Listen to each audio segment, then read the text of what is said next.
De cette belle aventure avec Monsieur Anissé Agoligan.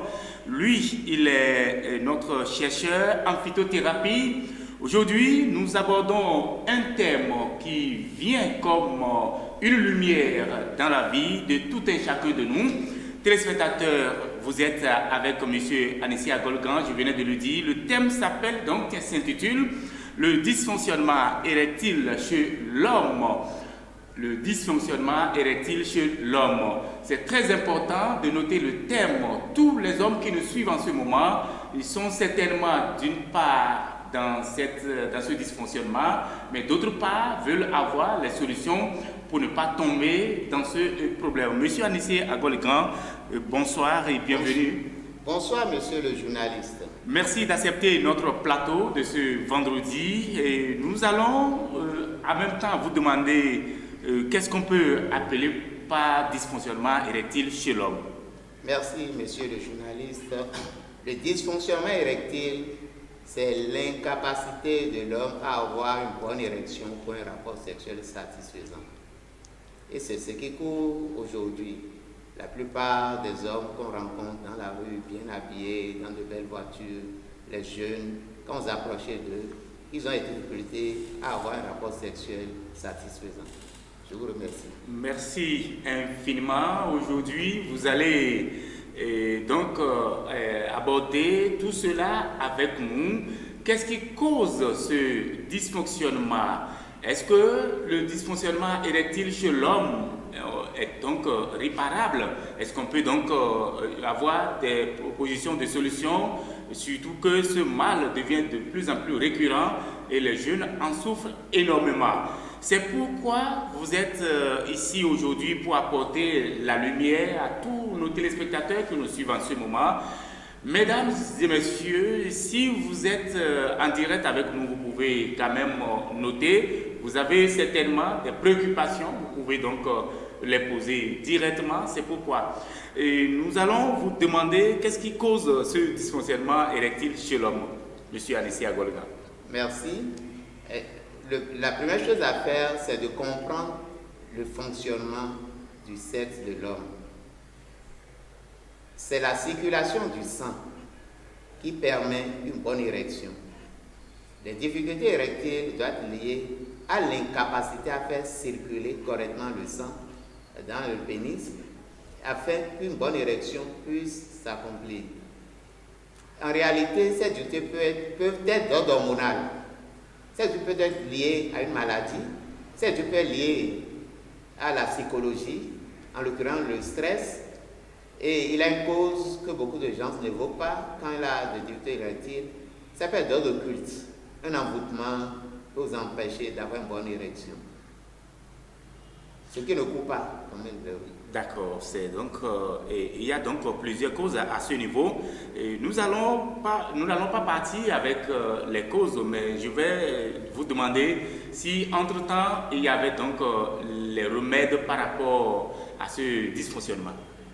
Par rapport aux remèdes, par rapport au dysfonctionnement, depuis très longtemps, au niveau de nos pays, les gens ont des solutions de grand-mère pour régler le problème du dysfonctionnement. Mais de nos jours, on ne parle que de Viagra, que beaucoup ne comprennent pas. D'autres disent je ne prends pas de Viagra et prennent d'autres produits qui sont réellement du Viagra. C'est pourquoi je voudrais bien que tu nous rappelles le système des défis qu'on appelle Viagra. Oui, il y a donc un produit que vous venez donc d'annoncer le nom qui est Viagra. C'est bien le phosphadiatérase de type 5. En réalité, c'est un produit qui est d'origine chimique, un produit de synthèse. Je ne saurais dire comment ce produit a pu voir le jour. Ce que je sais, c'est un produit qui stimule très très fortement la circulation sanguine au niveau du pénis, ce qui conduit à une érection immédiate.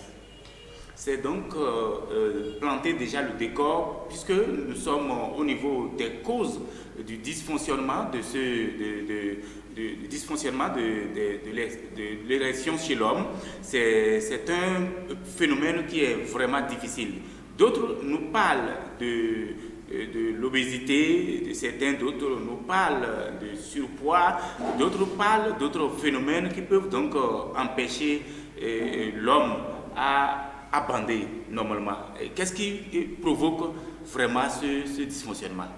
Le dysfonctionnement érectile provient pour la plupart du temps de la mauvaise alimentation. L'être humain doit avoir une alimentation équilibrée. Équilibrée en ce sens qu'il ne doit pas avoir beaucoup trop de sucre, il ne doit pas avoir beaucoup trop de graisse, il ne doit pas avoir beaucoup trop de sucre, graisse, sel. Les trois choses, sel, sucre, graisse, mais de manière équilibrée. Donc, c'est d'abord le primordial. Moins de sucre dans l'alimentation, moins de gras dans l'alimentation et beaucoup faire le sport. Vous venez donc de nous donner certains remèdes et on nous parle aussi des envoûtements au niveau de l'homme, ce qui peut carrément faire perdre son titre d'érection au niveau de l'homme. Comment cela se fait? Moi, j'ai eu à traiter à maintes reprises des cas de difficulté érectile et j'ai pu me rendre compte que lorsque j'ai utilisé les solutions usuelles qui sont à base de plantes, si ça ne marchait pas, j'ai eu à recourir au désenvoûtement. Pas une plante ordinaire qui n'est rien d'autre que l'Amaranthus spinosa sans épines. Un amaranthus rouge comme l'Amaranthus spinosa là, qui est sans épines, que les Nagua appellent tété au bout.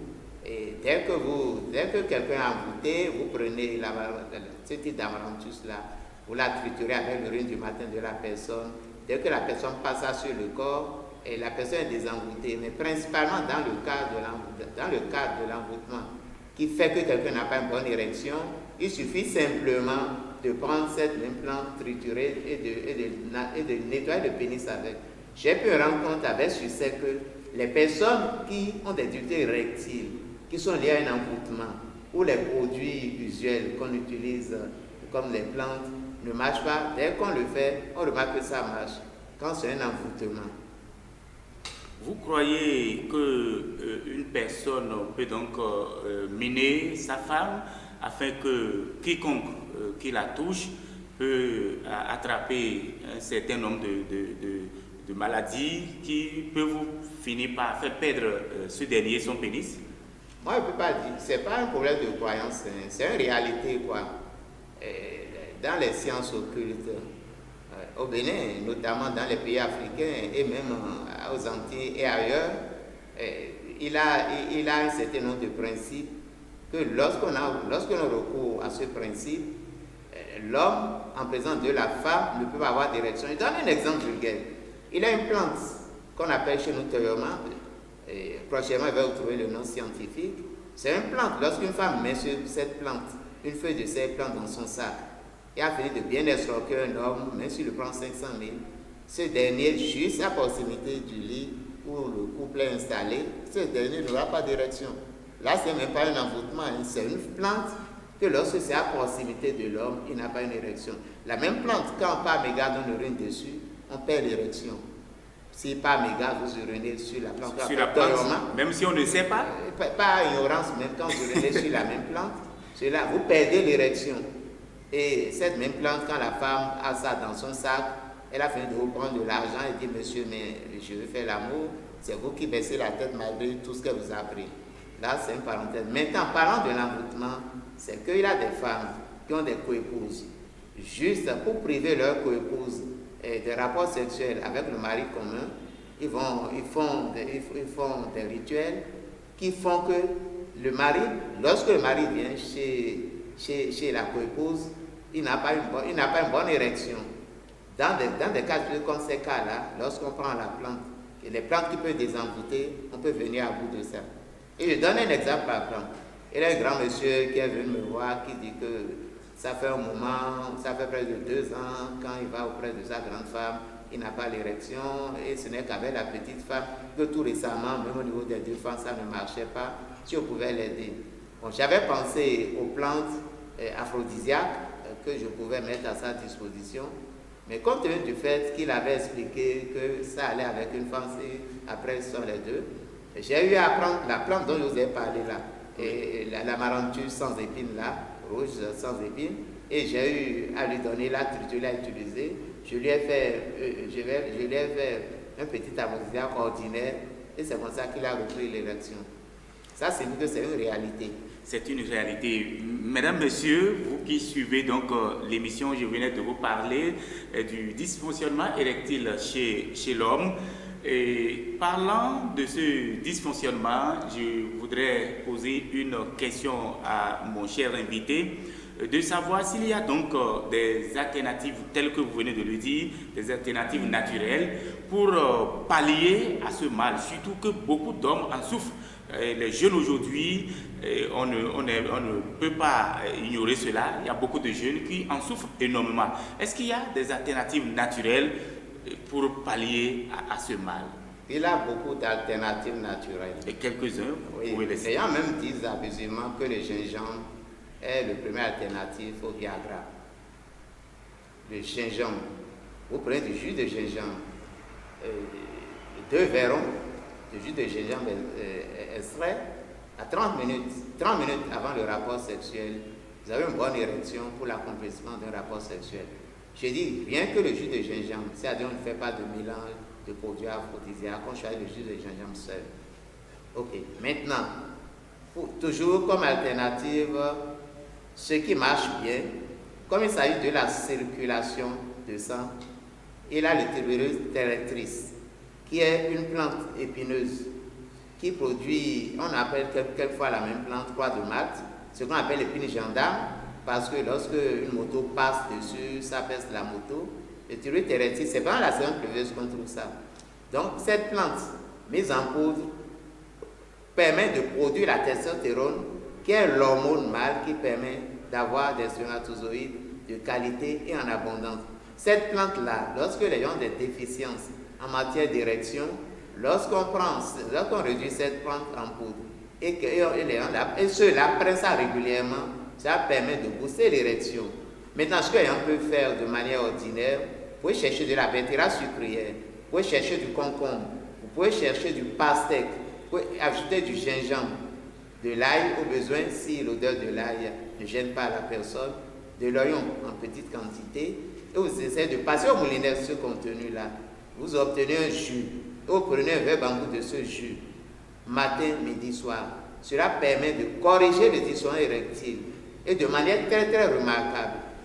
Autre chose qui corrige correctement le dysfonctionnement érectile, le rognier que nous connaissons là. Et je vais vous citer une petite histoire. Un jour, ma petite avait mal à l'oreille, je voulais aller acheter à la pharmacie l'automie et rencontrer un médecin qui allait chercher du Viagra.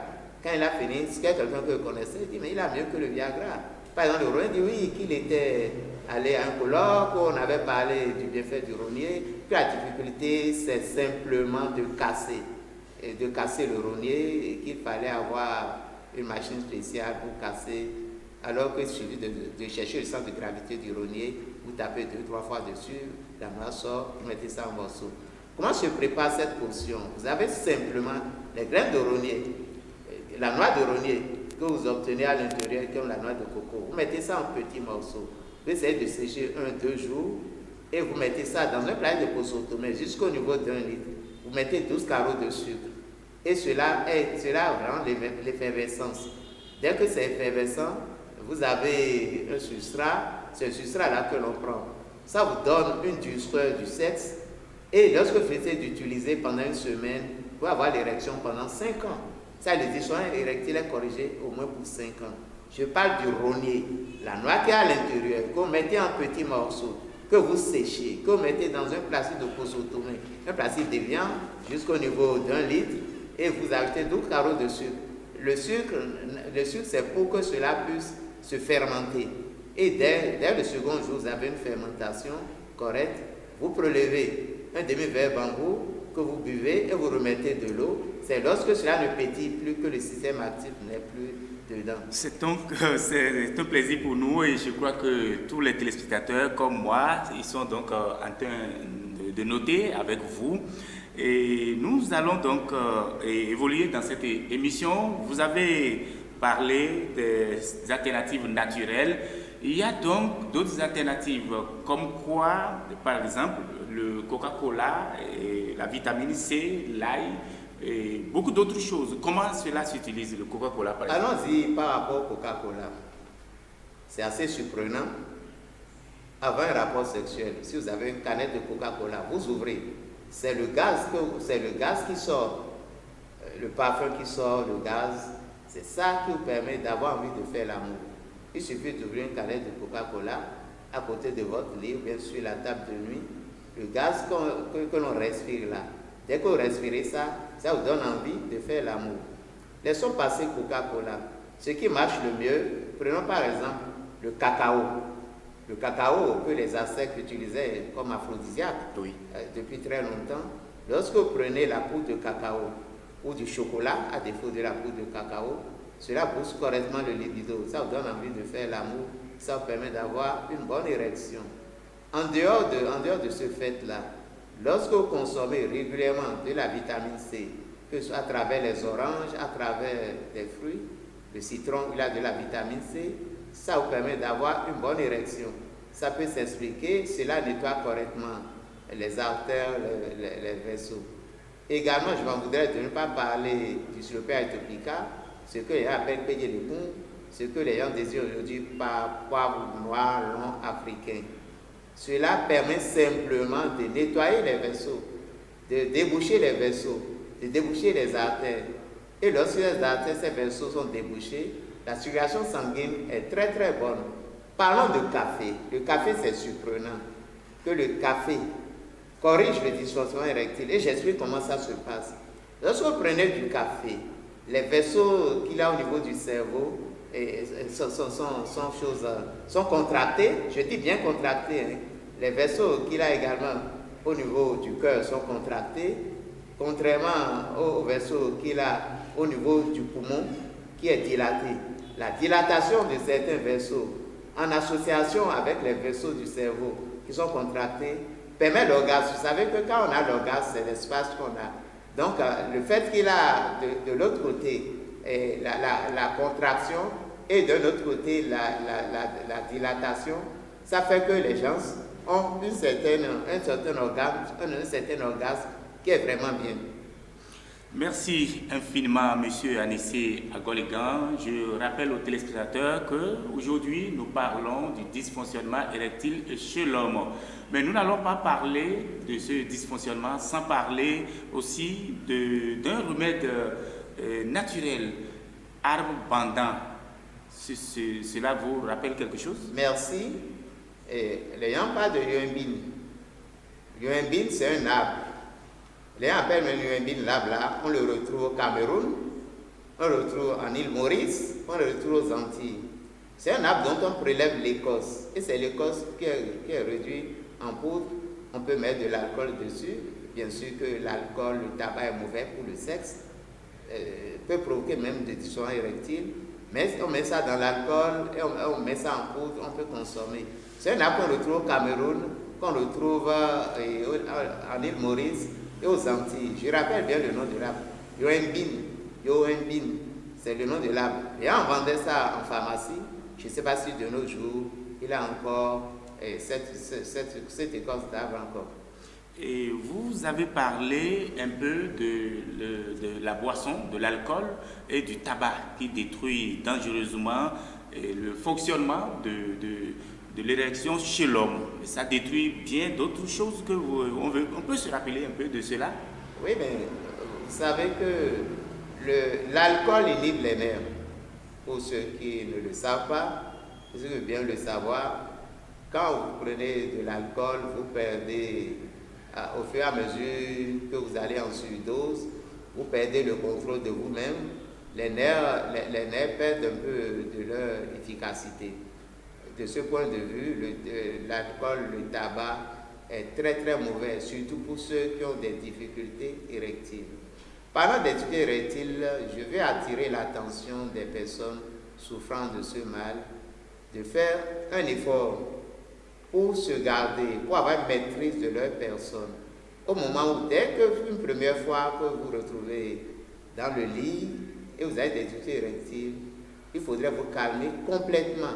Il ne faudrait même pas faire l'effort de forcer à avoir une érection. Dès que vous calmez, il y a une certaine stabilité qui commence par s'établir en vous. Il y a de très fortes chances que vous ayez une érection. Mais si vous ne l'avez pas de manière subite, calmez-vous toujours.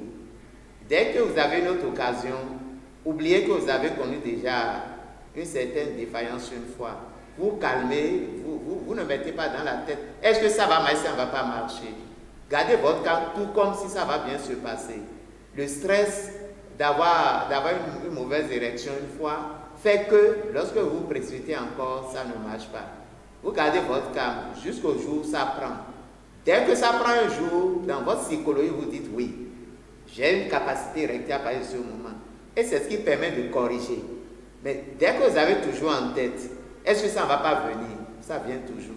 Mais dès que vous calmez, ça marche. Je vais vous donner un exemple. Et un jour, un monsieur est venu me consulter parce qu'il a des difficultés érectiles. Sinon, il avait presque une perte complète d'érection. Je lui ai demandé s'il avait des précédents de produits aphrodisiaques. Oui, il dit qu'il est sous Viagra et qu'il est passé de doses croissantes jusqu'à un certain niveau. Et après, quand il prend de Viagra, qu'il n'a plus d'efficacité. Qu'est-ce que je lui ai conseillé à ce dernier avant de lui faire des produits aphrodisiaques? Je lui ai dit, je ne vais même plus chercher à prendre un aphrodisiaque, ni plante, ni de n'importe quel autre. De garder son calme, mais que tout doucement un jour l'érection va venir. Ce monsieur a fait l'expérience d'avoir une bonne alimentation, de faire du sport. Et un jour, il m'a dit qu'il a une petite érection. Il dit non, qu'un jour ça viendra. C'est dès qu'il m'a dit qu'il a une petite érection que je lui ai conseillé de prendre de pastèque, de prendre de betterave sucrière, de prendre de concombre et de prendre tout ce qui peut stimuler la circulation sanguine dans l'ail. Mais ce monsieur s'est remis. À supposer que lorsqu'il est arrivé, j'ai commencé par lui administrer encore des aphrodisiaques, c'est simple. Par expérience, quand quelqu'un a déjà consommé un produit ou un médicament même, jusqu'à un certain degré, dès qu'il en consomme de moins performant, il n'a pas l'érection. D'où il faudrait ramener les choses à zéro, quoi. Le monsieur cesse d'utiliser de produits jusqu'à ce que l'organisme se remette de lui-même. Dieu a créé l'organisme de manière à ce que l'organisme a la faculté de s'auto-corriger. Donc, quand vous avez des difficultés érectiles, c'est mieux de garder une pause, un moment. Et moi, je conseille aux gens d'éviter le plus possible les produits aphrodisiaques qui sont des produits de synthèse, des produits chimiques. Dès que vous atteignez un degré, lorsque vous allez prendre les plantes ordinaires, les choses ordinaires, qui vous permettent d'avoir une bonne érection, ne l'avez pas. Et la meilleure manière de régler les problèmes d'érection, c'est la bonne alimentation. Vous faites l'effort de bien manger, de manière régulière, de pratiquer le sport, et quelquefois, si vous connaissez un diététicien, il pourra vous conseiller les plantes qui peuvent vous aider. Merci beaucoup, Monsieur Anissé Agoligan. Je rappelle aux téléspectateurs qu'aujourd'hui, nous sommes dans l'émission Santé, Astuces Santé et bien le dysfonctionnement érectile chez l'homme. Nous avons parlé de ce dysfonctionnement chez l'homme il y a quelques minutes et je voudrais vous poser une question concernant les femmes.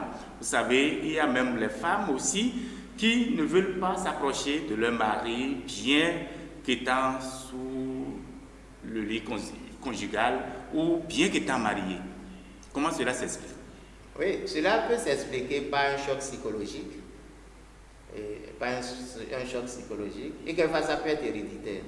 Parce qu'il y a des femmes qui ont des parents qui avaient été frigides, c'est-à-dire sensibles à la présence de l'homme. Et dès qu'elles ont des enfants, les enfants développent les mêmes bobos. Mais également une personne qui a eu un grand choc psychologique, qui a eu à vivre une situation dramatique, peut-être sur le plan sexuel, ou bien a vécu un choc, peut dire je ne veux plus jamais composer avec un homme.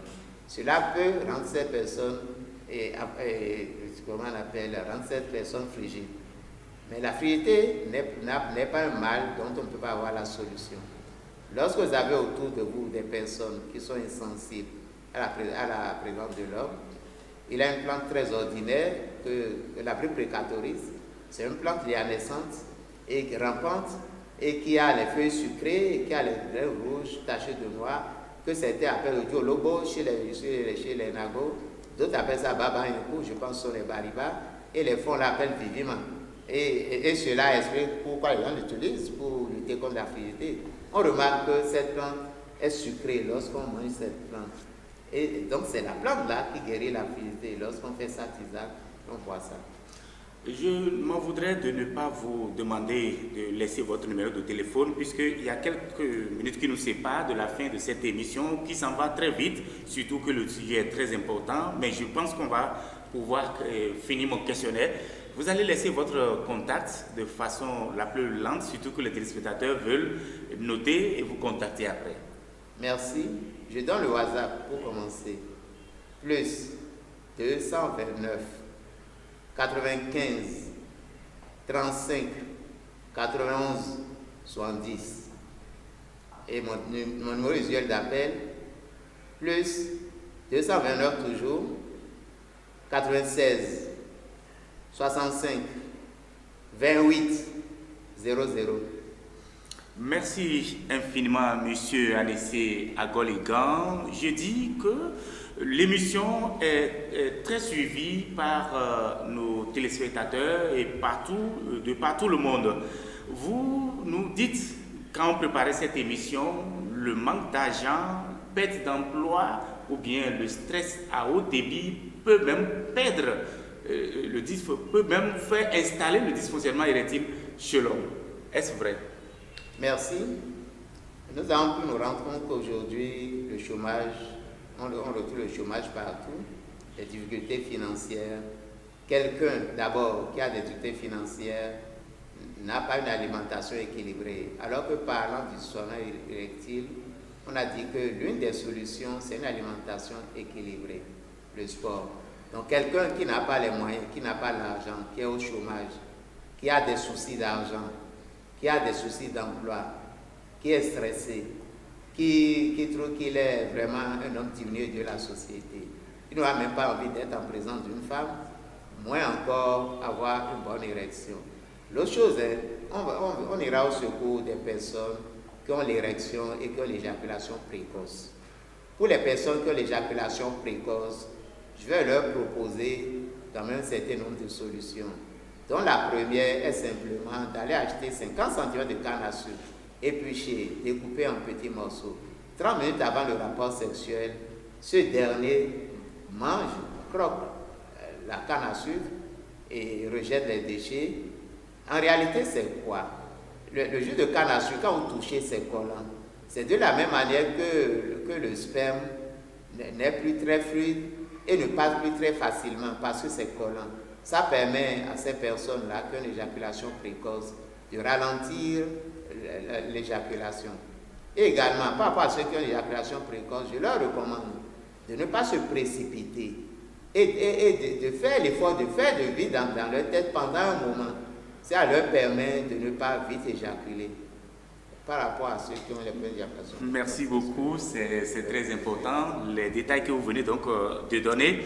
Nous allons évoluer dans cette émission tout en vous posant la question. J'ai comme l'impression que le rapport, c'est-à-dire l'envie démarre à partir de la tête, tel que je vous suis, vos explications. C'est quand on réfléchit que cela arrive.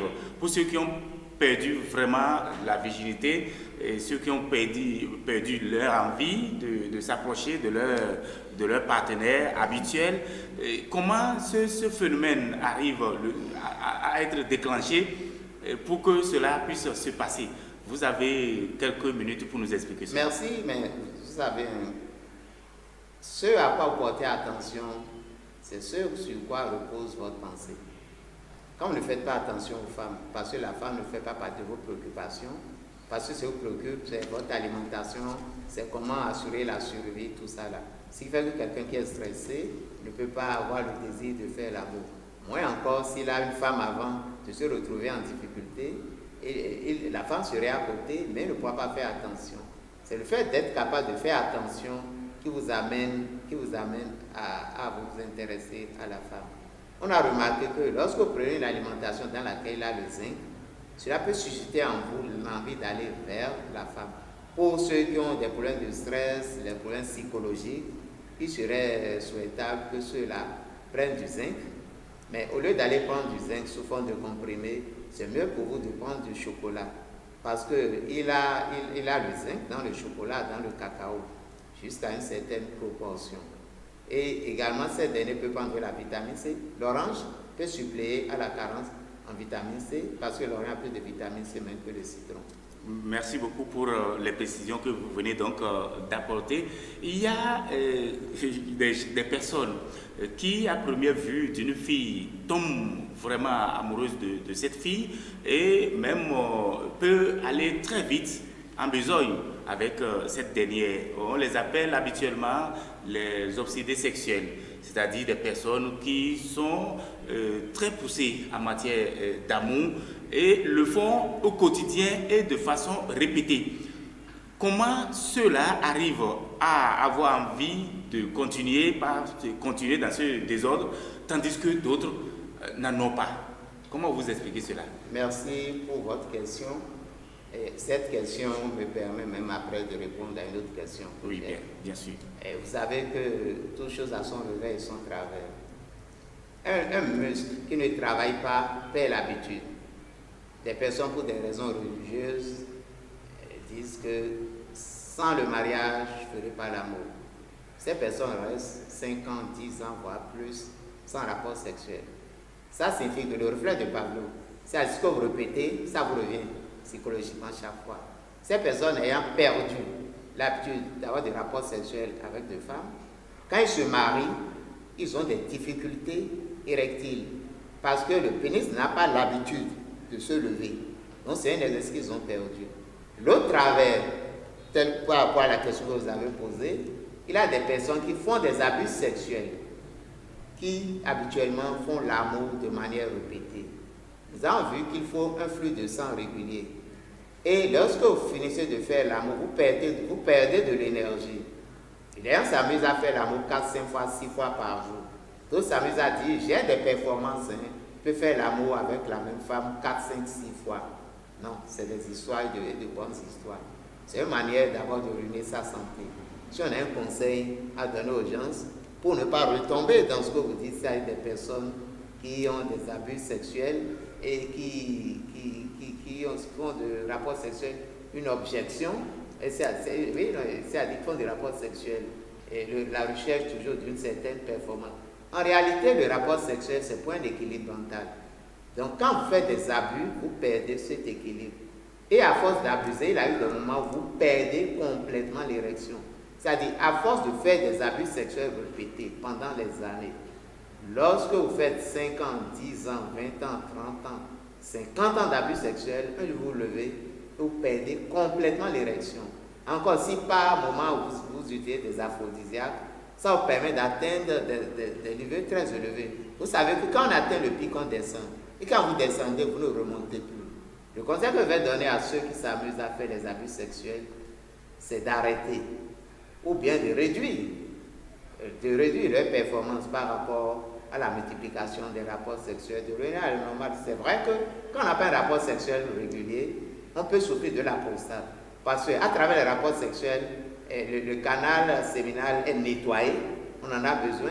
Bon, 1 fois, 2 fois, 3 fois par semaine quand même, c'est pas exagéré. Mais ceux qui me disent que dans la même journée, peut coucher avec 6 femmes et qui peut le faire de manière permanente, c'est une destruction de sa personne et Merci son beaucoup. état mental. Merci, monsieur Anissé Agoligan. Je voudrais, à côté de cette réponse, vous dire qu'il y a aussi des femmes qui ont quitté leur mari du fait que le monsieur n'étant pas ne répondait pas correctement à leur désir sexuel. C'est-à-dire, la manière dont cela se fait, ils n'ont pas compris, elles n'ont pas compris, du moins, et ont compris qu'il faut quand même changer de partenaire. Quel message, comment comprenez-vous qu'une femme dans un foyer où le monsieur quand même arrive à le faire, mais pas au moment, mais ne le fait pas de façon répétée comme cela se devait, et la femme abandonne le foyer? Moi, je pense que c'est un problème de dialogue, quoi. Au sein d'un couple, c'est un problème de dialogue. Si vous rencontrez un homme qui n'est pas performant, vous allez vous asseoir ensemble, discuter, et lui-même, il va s'approcher. Si c'est un problème de santé, ce qu'on a oublié de dire, merci en me rappelant cette question, les gens des dysfonctionnements érectiles, lorsqu'ils ont des problèmes de santé, je l'ai dit, mais je n'ai pas détaillé. Lorsque vous êtes diabétique, par exemple, le sucre obstrue les vaisseaux, généralement chez les diabétiques. Si on veut corriger le dysfonctionnement sexuel chez un diabétique, la meilleure chose à faire, c'est de baisser le taux de sucre pour ramener ça à la normale. Ce dernier doit commencer par avoir l'érection.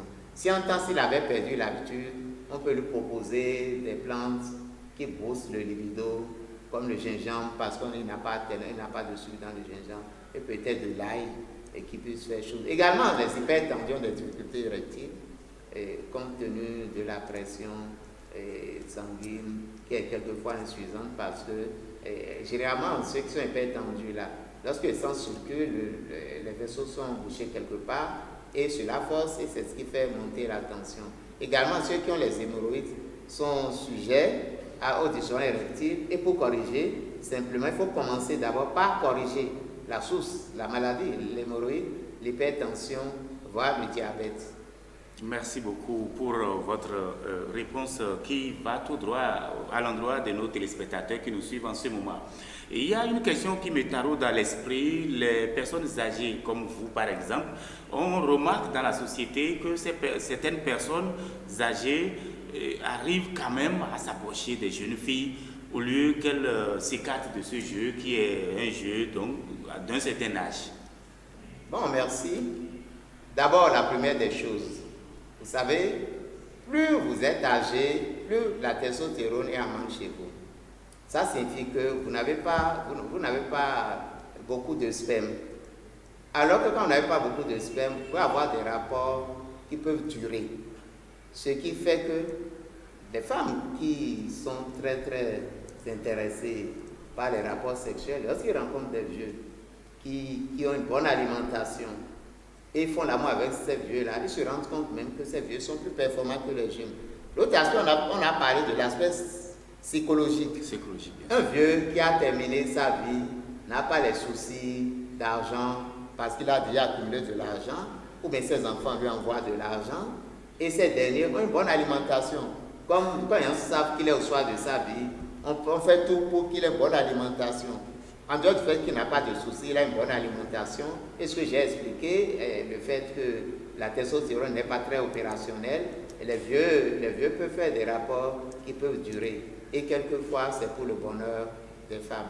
L'autre chose également, les jeunes filles remarquent qu'avec les vieux, c'est relativement facile d'avoir de l'argent, ce qui fait que ces vieux sont toujours en train de passer d'une fille à l'autre. Et c'est une manière peut-être de faire des jeunes filles leur passe-temps. Et j'aurais souhaité quand même qu'ils soient un peu plus responsables. Surtout que pour la plupart, ce sont leurs enfants. C'est un peu ça.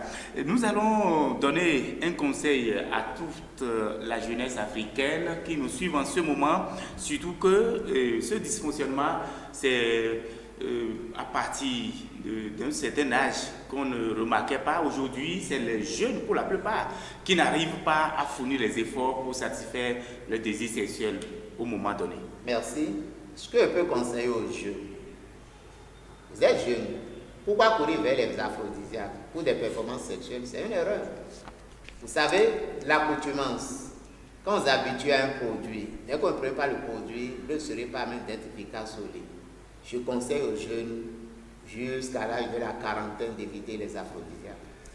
D'éviter les aphrodisiaques, surtout les aphrodisiaques genre comment on appelle là, genre Viagra, qui sont des trucs foudroyants. Le jour où vous n'avez pas ces éléments dans votre sang, le sang ne va pas circuler pour atteindre le débit qui permet de déclencher une érection chez vous. Donc c'est mieux pour vous d'avoir une alimentation saine, c'est mieux pour vous de penser beaucoup plus à comment améliorer vos conditions de vie et que de courir vers les performances sexuelles. C'est mieux pour tous les jeunes et toutes les jeunes dames qui nous suivent aussi en ce moment. Monsieur Anissé Agoligan, c'est la fin de cette belle aventure. Avez-vous un dernier message à l'endroit de ceux qui nous ont pris les images? Je remercie infiniment les hommes de l'ombre, principalement le directeur, qui nous donne l'occasion d'être utile, si vraiment on est utile. Notre ambition, c'est de soulager les souffrances. Si vraiment nous arrivons à apporter quelque chose aux autres, Vraiment, c'est un grand plaisir pour moi. C'est un plaisir également pour toute la jeunesse africaine d'avoir été des nôtres aujourd'hui. Le thème de Astuces Santé de ce matin, c'est bien dysfonctionnement érectile chez l'homme. Nous avons profité de cette occasion pour aborder certaines préoccupations concernant également les femmes. Merci, Monsieur Anissé Agolégan. Je rappelle aux téléspectateurs que vous êtes administrateur du travail, de commerce, et vous avez accepté avec joie d'être chercheur en phytothérapie.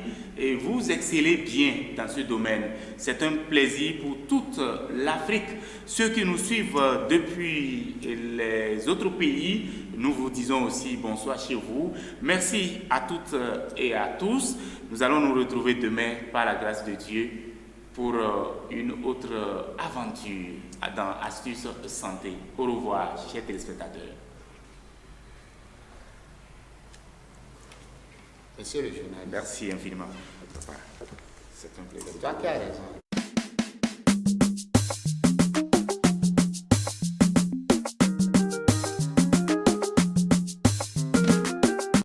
Le côlon, c'est l'état d'ordure de l'organisme.